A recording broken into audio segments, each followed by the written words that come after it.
Selamat pagi dan salam sejahtera semua. Apakah yang disembunyikan dalam kes Manohara Odelia Pinot di Indonesia? Kemudian, dia berkahwin dengan seorang diri. Sebagai contohnya, trauma, ketakutan Anda pikir. Sejauh mana Anda pikir? Selamat pagi dan salam sejahtera semua. Hari ini saya ingin membawa Anda semua untuk melihat satu sisi yang jarang diperkatakan di sebalik kontroversi besar, yaitu kes Manohara Odelia Pinot.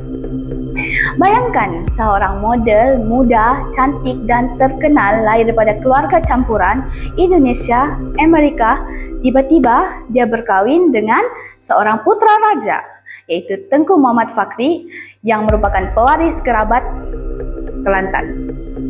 Menurut laporan, Manohara mendakwa bahawa dirinya telah didera secara fizikal, seksual, malah ditahan secara paksa semasa berada di Malaysia.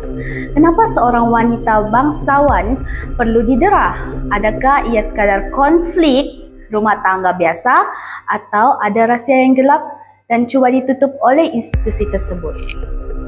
Apa yang lebih mencurigakan, Manohara telah pun berjaya melarikan diri ke Indonesia pada tahun 2009.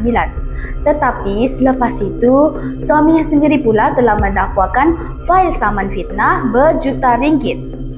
Siapa sebenarnya mangsa yang di sini? Rakyat jadi keliru, adakah Manohara mangsa atau boneka bagi kepentingan tertentu?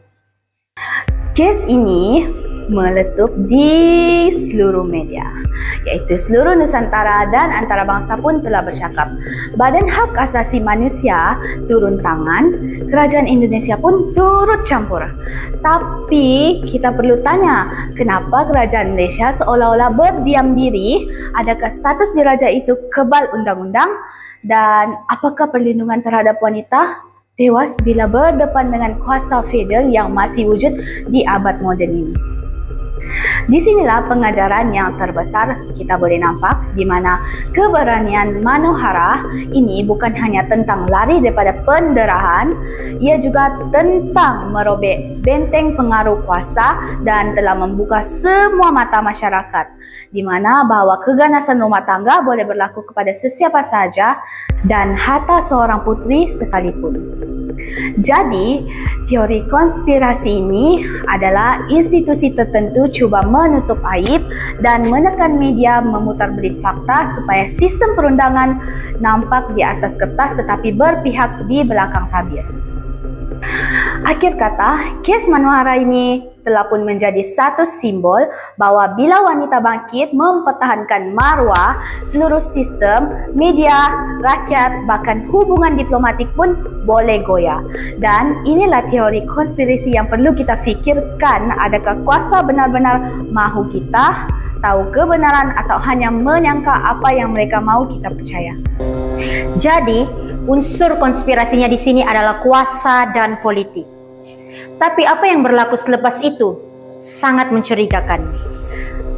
Jadi, siasatan dikatakan diganggu oleh kuasa tertentu dan liputan media menjadi terhad serta dikawal. Dan yang lebih pelik, beberapa peguam Manohara tiba-tiba tarik diri tanpa sebarang alasan. Adakah ini disebabkan tekanan, ugutan, atau ada sesuatu yang tidak boleh disebut? Jadi di sini perbezaan budayanya adalah kunci konflik. Manohara datang dari latar liberal, moden dan bebas, tetapi tiba-tiba hidup dalam suasana konservatif diraja, penuh protokol dan kawalan. Adakah perbezaan budaya ini mencetuskan konflik dalaman atau digunakan sebagai alasan untuk mengawal beliau? Seterusnya adalah peranan media. Siapa sebenarnya mengawal naratif? Media arus perdana turut dipersoalkan. Fokus pada kisah sensasi, bukan penderitaan sebenar. Fakta diputar, realiti ditenggelamkan. Soalannya sekarang, adakah kita sedang melihat kisah cinta yang gagal atau satu konspirasi berselindung di sebalik darjat budaya dan media? Jadi kesimpulannya, kes Manohara bukan sekadar kisah pribadi. Ia adalah pertembungan antara kuasa, budaya, dan media. Jadi, di sebalik istana yang indah, mungkin ada luka yang tidak pernah dirawat, dan kisah ini mungkin hanya puncak gunung ais. Namun begitu, bila kita tengok secara logik dan kritikal, persoalannya mula timbul. Di mana bukti kukuh yang menyokong dakwaan ini? Tiada laporan perubatan rasmi, tiada bukti forensik atau siasatan terbuka, dan yang paling besar, tiada tindakan undang-undang yang benar-benar membuktikan dakwaan itu di mahkamah. Sebaliknya, kita sebagai penonton disajikan dengan air mata, visual dramatis, dan kisah yang menyayat hati. Mari kita bedah dari sudut logik. Pertama, ini adalah contoh appeal to emotion, yaitu kita percaya suatu bukan kerana fakta, tapi kerana ia menyentuh perasaan kita. Kedua, bila kita terus percaya cerita itu tanpa semak bukti dari kedua-dua pihak, kita terjebak dalam hasty generalization. Dan yang ketiga, bila kita hanya percaya cerita yang kita nak percaya dan abaikan versi lain, itulah confirmation bias. Semua ini adalah bentuk kesesatan logik yang sering digunakan dalam teori konspirasi, dan inilah yang kita perlu kenal pasti sebagai pendengar yang bijak. Bandingkan dengan pihak berautoriti. Berbeza dengan cerita di media, hujah daripada pihak berautoriti seperti Mahkamah Malaysia lebih bersandarkan kepada proses undang-undang. Kes ini tidak diteruskan di mahkamah kerana Manohara sendiri tidak hadir untuk beri keterangan. Dalam sistem perundangan ini adalah isu besar sebab tanpa keterangan dan bukti rasmi, sesuatu dakwaan tidak boleh disahkan. Peguam perlukan bukti fizikal, laporan doktor, testimoni sah, bukannya sekadar kenyataan media. Pendekatan pihak berautoriti ini lebih kukuh kerana ia bersandarkan kepada prosedur deduktif dan prinsip keadilan, bukan persepsi. Jadi, adakah ini benar satu konspirasi? Kita tidak boleh nafikan cerita Manohara sangat menarik perhatian. Ia dramatik, ia emosional, ia melibatkan orang kenamaan. Tapi sebagai individu yang belajar berfikir secara kritikal, kita tidak boleh terus percaya hanya kerana cerita itu nampak benar di mata masyarakat. Kadang-kadang, cerita yang paling sensasi bukanlah cerita yang paling betul, tapi cerita yang paling mudah dipercayai. Selain itu, apakah yang dianggap wujud oleh pengikut teori ini? Bagi pengikut teori ini, apa yang dianggap wujud bukan semata-mata dokumen atau bukti fizikal. Sebaliknya, yang dianggap benar-benar wujud ialah apa yang dilalui dan dirasai oleh Manohara sendiri. Sebagai contohnya, trauma, ketakutan, dan perasaan dikurung. Mereka percaya jika seseorang mengalami penderitaan, walaupun tiada laporan rasmi, itu tetap realiti. Bagi mereka, apa yang kita tidak lihat, itulah yang perlu kita persoalkan. Seterusnya, untuk memahami realiti ini secara falsafah, kita gunakan 3 pendekatan utama, yaitu realisme, idealisme, dan dualisme. Pertama, realisme menganggap realiti hanya wujud jika terdapat bukti objektif. Dalam kes ini, realis akan bertanya, di mana buktinya?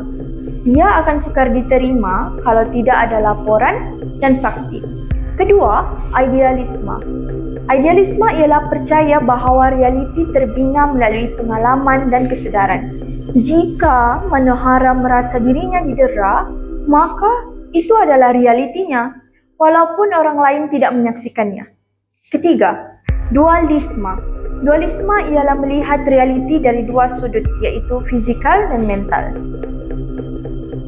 Kes ini mungkin tiada bukti fizikal yang kuat, tetapi dari segi batin dan emosi wujud penderitaan yang nyata yang dihadapi oleh Manohara dan tidak boleh dinafikan. Jelaslah bahawa kisah Manohara bukan sekadar gosip selebriti atau cerita viral.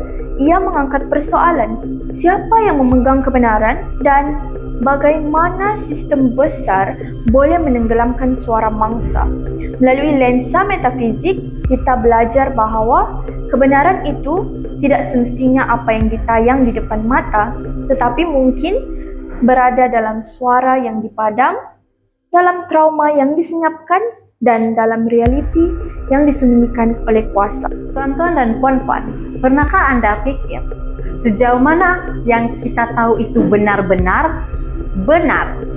Hari ini saya ingin membawa Anda menyusuri lorong-lorong gelap epistemologi, tempat di mana kebenaran bertembung dengan kuasa dan garis antara fakta dan rekaan menjadi kabur. Mari kita tanya soalan paling asas. Dari mana datangnya pengetahuan dalam kes ini? Adakah dari laporan media, dari testimoni Manohara sendiri, atau dari sebuah rangkaian naratif yang dibina, disulam oleh emosi, disenyapkan oleh institusi, dan disebarkan oleh media? Ini tiba saatnya kita membongkar teori agenda setting. Media sebenarnya tidak memberitahu kita apa yang perlu difikirkan, tetapi apa yang perlu difikirkan tentangnya. Contohnya, ABC News, Detik.com, Jakarta Globe, semua memberi tumpuan pada penderaan, pelarian dramatik, dan penderitaan Manohara. Tapi, mana rekaman CCTV? Mana laporan perubatan? Mana bukti forensik? Tiada. Ini bukan lagi isu bukti, ini isu siapa menguasai naratif. Mari kita kenali pemain utama. Yang pertama, Manohara. Ia mempunyai testimoni penuh emosi, message tersembunyi, dakwaan penderaan. Yang kedua, keluarga diraja. Tenang, diam, dan menafikan secara rasmi. Ketiga, media Indonesia menyokong kuat naratif mangsa. Dan yang terakhir ialah media Malaysia. Media Malaysia lebih berhati-hati melindungi institusi diraja. Dan di sebalik semua itu, wujud satu persoalan besar. Siapa yang benar-benar mendapat manfaat daripada kisah ini? Mengikut pendekatan epistemologi pasca modern, kebenaran bukan sekadar fakta, tetapi dibentuk oleh kuasa, identiti, dan wacana sosial. Maka siapa yang beruntung? Ada tiga, yaitu Manohara dan ibunya. Mereka mendapat simpati awam dan perlindungan diplomatik. Yang kedua ialah media antarabangsa. Media antarabangsa mendapat liputan sensasi dan trafik pembaca yang tinggi. Dan akhir sekali ialah ahli politik tertentu. Karena ada ahli politik tertentu yang menggunakan peluang untuk mengkritik institusi beraja. Naratif ini bukan semata-mata tentang seorang gadis yang didera. Ia tentang bagaimana sebuah cerita pribadi diangkat menjadi simbol perjuangan global tanpa sempadan, tanpa pengasahan mutlak. Maka apa pengajaran kita? Menurut Plato, Descartes, dan empirisme, pengetahuan mesti mempunyai justifikasi yang benar, tidak dapat diragukan, dan boleh diuji semula. Tetapi dalam kes ini, kita hanya ada testimoni dan emosi, bukan bukti yang sah. Namun masyarakat mempercayainya, mereka menyebarkannya, mereka berjuang untuknya. Karena dalam dunia maklumat hari ini, mengawal naratif bermaksud mengawal kebenaran. Jadi, sekali seterusnya Anda membaca tajuk berita yang mengejutkan, tanya diri Anda, ini fakta atau ini hanya sebuah rekaan yang dirancang? Terima kasih.